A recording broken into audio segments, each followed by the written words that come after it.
Wir haben das Glück, dass wir einen Dekan haben, Henrik Oehlmann, der sehr gut mit der Stadt vernetzt ist und damals, ich denke mal so vor gut 1,5 Jahren, auf die Idee kam, das als Projekt mit Studierenden angehen zu können. Und so ist das Projekt dann eigentlich bei uns gelandet.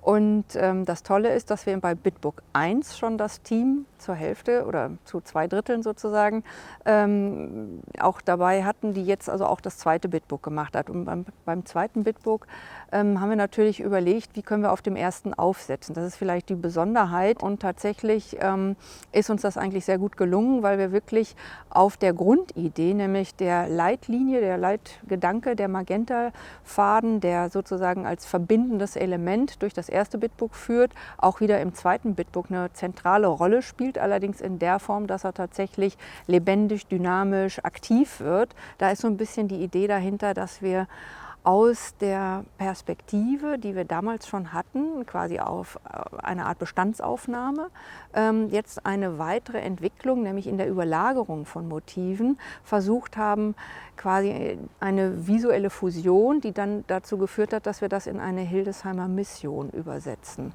Mein Thema beim zweiten Bitbook, ich hatte das Glück auch schon beim ersten Bitbook dabei zu sein, war insbesondere die Sonderfarben, die wir mit reingebracht haben, die Neonfarben, das Leuchten, was wir aus Hildesheim so ein bisschen rausholen wollten. Und ja, wir wollten halt versuchen, diese Sonderfarben nicht sehr einfach und plakativ anzuwenden, sondern halt auch in einer Art Experiment zu gucken, was können wir damit alles rausholen mit den Sonderfarben. Hier zum Beispiel sieht man das Pink.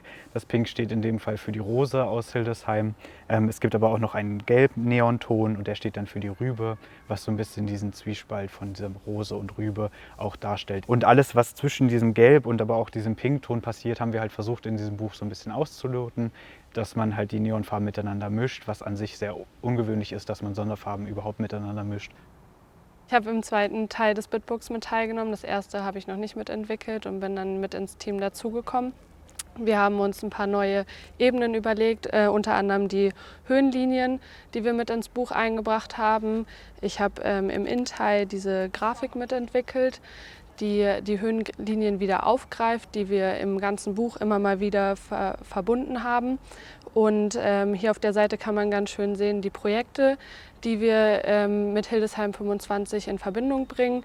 Die haben ihre eigenen Ebenen und ihre eigenen Inseln bekommen, was somit auch zum Thema des Buchs geworden ist, und haben in den Folgeseiten immer wieder die Farben aufgenommen, die in dem Buch immer wieder auftauchen und diese Verbindung zu der Grafik bekommen.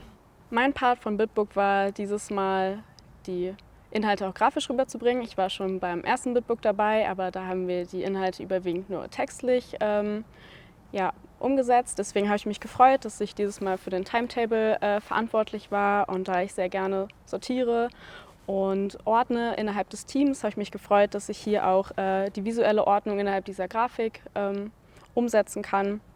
Hier sieht man auch nochmal die Farben, die durch das ganze Buch gehen, von den einzelnen Perspektiven. Und der Betrachter soll einfach denken, wow, da passiert ziemlich viel vor, während 2025 und auch noch danach.